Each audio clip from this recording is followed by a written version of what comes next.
Okay, we're here at the Grinds360 Sound with Rob, who teaches maths. Now, right.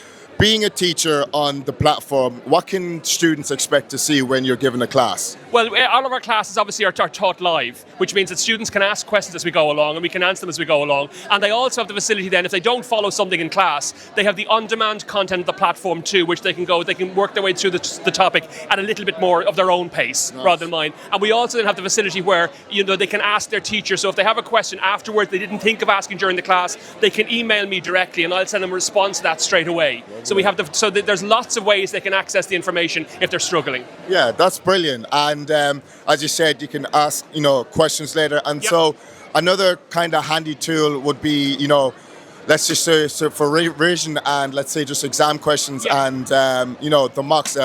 What way would you kind of orchestrate that then? So we're preparing for mocks. I mean, obviously what you want to do is you want to start tipping away very early. So in the run-up to the mock exams, what we'll normally do is we'll give them a revision course. Okay. So in the run-up to the mock exams just during the Christmas holidays, and then at Easter again, we offer revision courses where we kind of do a quick exam-focused blitz. Because obviously during the year, you're busy teaching the content, you're helping them get comfortable with the subject. But then as the exams get closer, it's nice to focus in on specifically what the examiner asks. Yeah. So we'll do that using revision courses, which are entirely exam-focused. Here's the kind of stuff the examiner typically tests. Here's what we think might be on the paper this year, and here's how you go about maximising your score if you're doing that kind of thing. Yeah, that's brilliant. And it's basically just kind of getting rid of all the jargon and just really focusing on what would come up in the exam. As the year progresses, you want to get narrower and narrower in your focus. So in this early stage of the year, it's all about teaching the content. But then as the exams get closer, you want to kind of help them focus on what specifically should I be focusing on now as the exams get closer. Well, Rob, it's been a pleasure, and thank you so much for that little insight. You're very welcome. Nice to talk to you. Thank you. Yeah.